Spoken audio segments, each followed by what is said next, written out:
Praise the lord. ప్రభువైన యేసుక్రీస్తు నామములో ఈ ఉదయకాలము మీ అందరికీ కూడా శుభములు తెలియజేస్తూ ఉన్నాను. ఈ ఉదయకాలమందు విజయవాడ గ్రేస్ టెంపుల్ చర్చిలో 10 గంటలకి బాప్టిజాలు ఇస్తున్నాం. ఎవరైనా పొందవలసిన వారు ఉన్నట్లయితే ప్రార్థనాపూర్వకంగా సిద్ధపడి 10 గంటలకల్లా విజయవాడ గ్రేస్ టెంపుల్ చర్చి దగ్గరికి రావాల్సిందిగా మనవి చేస్తున్నాం. ఇంకేమైనా డౌట్లు ఉన్నట్లయితే మరి ఫోన్ చేయండి, మీకు మరిన్ని విషయాలు వివరంగా మాట్లాడతాము. ఈరోజు ఉదయకాలమందు పరిశుద్ధ గ్రంథంలో నుండి ఆదికాండము 13వ అధ్యాయము 8వ వచనము. మన బంధువులము గనక నాకు నీకును, నా పశువుల కాపర్లకు నీ పశువుల కాపర్లకు కలహం ఉండకూడదు. ఈ దినాలలో బంధువులమంటూ చాలామంది వెనకడి తరాలు, అక్క చెల్లెళ్ళు, తండ్రి వైపు అలాగే అమ్మ వైపు బంధుత్వాలను వివాహాల ద్వారా వచ్చిన కొత్త చుట్టరికారులను జీవితాంతము కొనసాగిస్తూ ఉన్నారు. ఈ చుట్టరికాలన్నీ లాభ నష్టాలను బట్టి బలంగా బలహీనంగా సాగుతూ ఉంటాయి. కనుక గమనించండి, అక్కడికి రాని చుట్టము గ్రొక్కున విడవంగా వలయు గదరా సుమతి అని నీతి శతకం చెప్తూ ఉంది. అక్కరకు రావడం అంటే అవసరానికి ఆదుకోవడం, ఇంట్లో జరిగే శుభ కార్యక్రమాలకు రావడం. దీనిని బట్టి రక్త సంబంధమైన చుట్టరికాల కంటే అవసరానికి ఆదుకొని వెంట నడిచేవాడు, పలకరించేవారే అసలైన చుట్టాలుగా బంధుత్వాలు బలపడతాయని తెలుస్తుంది. అయితే ఇంతకీ మనకు నిజమైన బంధువులు ఎవరు? గమనించండి. మొదటి సమూయేలు గ్రంథంలో 30వ అధ్యాయము 11 నుండి 13 వచనాలు. అమాలీకులనే వాళ్ళు సిక్లగ్గు మీద అనే ఊరి మీద దండెత్తి అక్కడ వాళ్ళందరినీ చెరబట్టి తీసుకుపోతున్నారు. ఒక అమాలేకుని దగ్గర ఒక ఐగుప్తీయుడు దాసుడుగా ఉన్నాడు. సిక్లగ్గు వారిని చెరపట్టి వెళ్ళేటప్పుడు ఈ ఐగుప్తీయుడు కాయలాగా పడి ఉన్నందున అతని యజమాని విడిచి వెళ్ళిపోయాడు. సిక్లగ్గు అనే ఆ ప్రాంతానికి వీళ్ళు వెళ్ళారు యుద్ధం చేయడానికి. మొత్తానికి దండెత్తి తీసుకొని వెళ్తుంటే దారి మధ్యలో ఒక ఐగుప్తీయుడు విడవబడ్డాడు. అంతలో దావీదు గుంపు 400 మంది వారిని తరుముచూ రాగా ఈ కాయిలా పడిపోయాడు, రోడ్డు మీద పడిపోయాడే ఐగుప్తీయుడు కనిపించాడు దావీదు టీంకి. వారికి ఆహారం పెట్టి దాహం ఇచ్చి తెప్పరిల్లిన తర్వాత అమాలేకుల సంగతి అంతా దావీదు బృందానికి చెప్పాడు. దావీదుకి చెప్పాడు, అయ్యా వాళ్ళు ఇటు తీసుకెళ్ళిపోయారు, మీ జనాన్ని అటు లాక్కెళ్ళిపోయారు, ఇటు లాక్కెళ్ళిపోయారు, నేను విడవబడితే నన్ను వదిలేసి వెళ్ళిపోయారు అని మొత్తం దావీదుకి చెప్పాడు. తర్వాత వాళ్ళు వెళ్ళి చెరపట్టబడిన వారిని విడిపించారు. ఆహారము నీళ్లు లేకుండా 3 దినాలు పడిపోయాడు ఈ ఐగుప్తీయుడు. దావీదు గుంపు ఈ ఐగుప్తీయుడికి చుట్టమయ్యారు. రోడ్డున ప్రక్కన పడిపోయిన ఐగుప్తీయుడికి దావీదు టీము రోడ్డు ప్రక్కన పడిన వారికి చుట్టమయ్యారు. అంటే చుట్టం అంటే ఏంటి? ఆహారం పెట్టారు. ఆహారం లేని వాడికి ఆహారం పెట్టారు, నీళ్లు లేని వాడికి నీళ్లు ఇచ్చారు. ఒంటరిగా ఎప్పుడు ప్రయాణం చేయకూడదు. దారిలో ప్రమాదం జరిగినా ఇబ్బంది వచ్చినా చెప్పుకునేవారు ఉండాలి. వాళ్ళు మన రక్త సంబంధీకులు కానక్కర్లేదు. నేటి మానవులు వాహనాల్లో కూడా నిర్భయంగా ప్రయాణం చేయలేకపోతున్నాం. మనతో ప్రయాణం చేసిన వారినే, మన ప్రక్క వారినే నమ్మలేకపోతున్నాం. ఒకరినొకరు దోచుకోకుండా అండగా ఉండడమే చుట్టరికము. రెండో చుట్టరికం, రోగికి చుట్టం ఎవరో తెలుసా? వైద్యుడు. మార్కు సువార్త 5వ అధ్యాయం 27 వచనం. నేను ఆయన వస్త్రమును ముట్టిన బాగుపడుదుననుకొని జనసమూహములో ఆయన వెనకకు వచ్చి ఆయన వస్త్రం ముట్టెను. వెంటనే ఆమె రక్తధార కట్టెను గనుక తన శరీరములోని ఆ బాధ నివారణ అయినదని గ్రహించుకొనిను. మార్కు 5:27. ఇక్కడ ఈ స్త్రీ ఎందరో వైద్యులను ఆశ్రయించి ఫలితము లేక పరమ వైద్యుడైన యేసును ఆశ్రయించింది.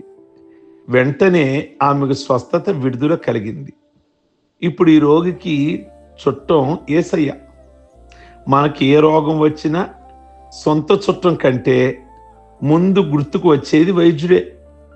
వైద్యుడు ముందుగా రోగిని కాపాడాలి, తర్వాత ధనం గురించి ఆలోచించాలి.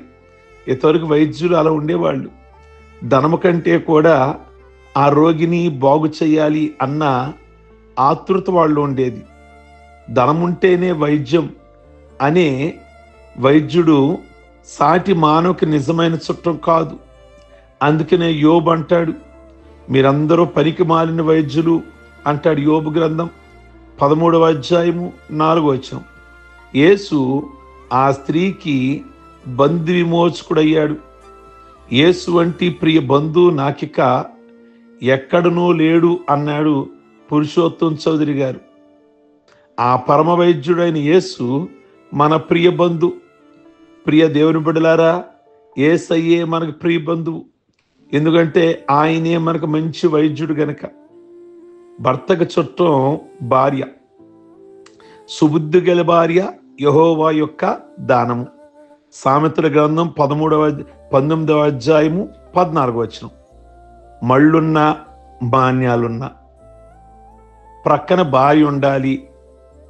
పాడి ఉన్న పంటలు ఉన్న పంచుకునే మనిషి ఉండాలి అన్నాడు ఆత్రేయ గారు.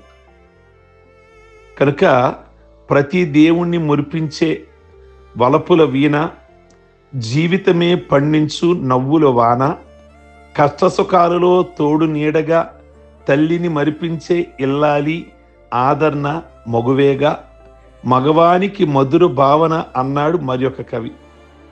చాలామందికి భార్య విలువ తెలియదు. చాలామంది పెళ్ళిళ్ళు చేసుకుంటారు కానీ ఒక దాసీలాగా ఒకళ్ళు, మరొకలాగా ఒకళ్ళు, ధనం తెచ్చేదిగా ఒకళ్ళు, ఇలా ఇంట్లో పనిచేసేదిగా ఒకళ్ళు, ఇలా భార్య విలువ తెలియని వాళ్ళు చాలామంది ఉన్నారు.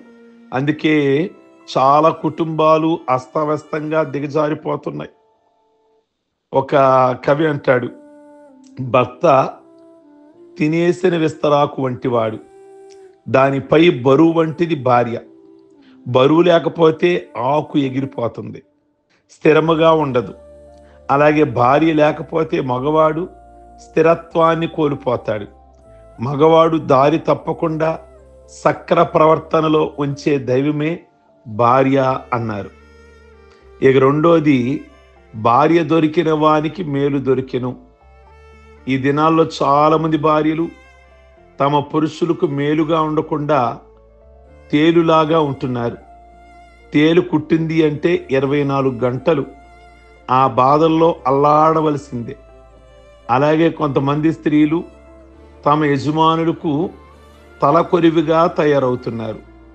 తన భర్త మరి ఒక మహిళతో వివాహేతర సంబంధం కొనసాగిస్తున్నాడని తెలిసిన భార్య తన భర్తను చంపడానికి తన మేనల్లుడికి 16 లక్షలు ఇచ్చింది. అయితే అతడు, ఈ విషయము నీ భర్తకు చెబుతాను, నీ బిడలకు చెబుతాను, ఇంకా 30 లక్షలు ఇవ్వమని బ్లాక్మెయిల్ చేశాడు. ఆ స్త్రీ ఇక చేసేది లేక ఈ విషయం అందరికీ తెలుస్తుందని భయపడి ఇంటికి వచ్చిన భర్తకు కాఫీలో నిద్రమాత్రలు వేసి అతడు మత్తులో జారిపోగానే రాత్రి 10 గంటల ప్రాంతంలో సుత్తితో భర్త తలపై మోదింది. రక్తం మడుగులో అన్న అతనిపై కిరోసిన్ పోసి నిప్పంటించింది. ఇది హైదరాబాదులోని బంజారా హిల్స్ ప్రాంతంలో మార్చి 30, 2013లో సాక్షి వార్త ప్రచురించింది. ప్రియ దేవుని బిడలారా, చివరికి కటకటాల పాలైంది. ఈరోజు ఎవ్వరు చూడలేదు కదా, ఏదో ఒక విధంగా చేస్తే విషయం బయటికి రాదు అనుకునే రోజులు కాదు ఈ రోజులు. భర్త భార్యకి చేసినా, భార్య భర్తకు చేసినా, లేదా పిల్లలు చేసినా, పిల్లలు పెద్దలకు చేసినా, ఎవరికి చేసినా ఏది చేసినా కానీ తెలియక మానదు, చెరసాల పాలు అవ్వక మానరు, రోజు లెక్క పెట్టుకోవాల్సిన పరిస్థితి. కనుక కుటుంబాలు చేజేతులారా అస్తవ్యస్తంగా చేసుకోవద్దని దేవుని యొక్క వాక్యము సెలవిస్తుంది. ఈమె భర్తకు చుట్టం కాదు, శత్రువు. స్త్రీ పురుషులు భార్యాభర్తలుగా కుటుంబముగా ఏర్పడినప్పుడు ఒకరికొకరు తోడుగా నీడగా ఉండాలి. ఒకరికొకరు హాని తలపెట్టుకునేవారు, కీడు చేసుకునేవారుగా ఉండకూడదు. కుటుంబాలలో పొరపాట్లు తప్పులు జరిగాయని చంపుకుంటూ పోతే మానవ జాతి మిగలదిక. కనుక సరిచేసుకుంటూ ముందుకు వెళ్ళాలి, క్షమించుకుంటూ ముందుకు వెళ్ళాలి. ప్రియ దేవుని బిడ్డలారా, మరణించిన వాడికి చుట్టం వారి క్రియలు, వారి వెంట పోవునని ఆత్మ చెప్పుచున్నాడు. 14 ప్రకటన గ్రంథం 13వ వచనం. మరణించిన వాడికి చుట్టం చేసిన సత్కార్యాలు. దేహ బంధువులు శ్మశానం వరకే వస్తారు. ఆస్తిపాస్తులు గొడవల్లో అందరూ రాకపోవచ్చు కూడా. చేసిన మంచి కార్యాలు మాత్రం మరణించిన వ్యక్తి వెంట ఉండి కాపాడుతూ ఉంటాయి. అపోస్తుల కార్యం 9:39 దొరక్క వెనక ఆమె చనిపోయిన తర్వాత ఆవిడ మంచి కార్యాలే కదా, రక్త సంబంధం లేని వారు కూడా వచ్చి చూసిపోతారు. మనకు అసలైన చుట్టాలు ఎవరో ఆపద వచ్చినప్పుడు మాత్రమే తెలుస్తుంది. కనుక ప్రియ దేవుని బిడ్డలారా, ఈ ఉదయకాలమందు మనకు బంధువు మాత్రం అన్ని విషయాల్లో దగ్గరగా ఉండేది మనం ఆరాధిస్తున్న యేసయ్యే, మన పరమ వైద్యుడు. కనుక భర్తకు భార్య చక్కగా, భార్యకు భర్త దగ్గర బంధువుగా అని మనం ఈ మాటల్లో మనం గమనిస్తున్నాం. రోగికి వైద్యుడు బంధువుగా మనం గమనిస్తున్నాం. కనుక మరణించిన వారికి చుట్టం ఎవరో తెలుసా? లాస్ట్ వరకు వచ్చేది మన క్రియలే. మనం బ్రతికి ఉన్నప్పుడు మనం చేసే మంచి కార్యాలు ఉంటాయి చూసారా, అవి ప్రభువు దగ్గరికి వెళతాయి మనం చేసే మంచి కార్యాలు.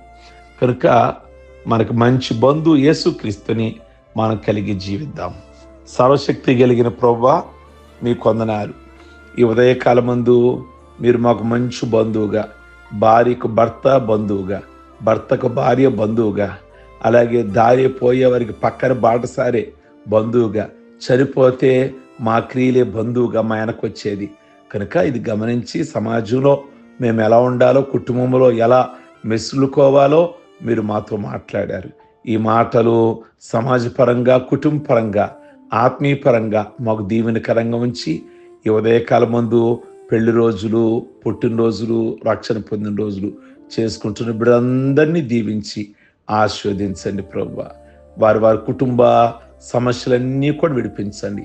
ఈరోజు నూతనంగా రక్షణ పొందబోతున్న బిడ్డలకు ప్రార్థిస్తున్నాం. వారి పాపములన్నీ క్షమించి యేసు క్రీస్తుని ప్రభువా వారు అలంకరించుకోవడానికి కృప దయచేసి ఈ దినము జరుగుతున్న ప్రతి కార్యక్రమంలో మీరు తోడుగా ఉంటూ సమస్త మహిమ, ఘనత, ప్రభావములు పొందమని యేసయ్య నామములో అడుగుచున్నాం తండ్రి. ఆమేన్. God bless you. ప్రభు మిమ్మల్ని దీవించును గాక. ఈ మాటలు మీకు దీవెనకరంగా ఉంటే మీ బంధువులకు షేర్ చేయండి, లైక్ బటన్ నొక్కండి, అలాగే అనేకుల్ని సబ్స్క్రైబ్ చేసుకోమని చెప్పండి, అలాగే కామెంట్స్లో మీ అభిప్రాయాన్ని వ్యక్తం చేయండి. God bless you.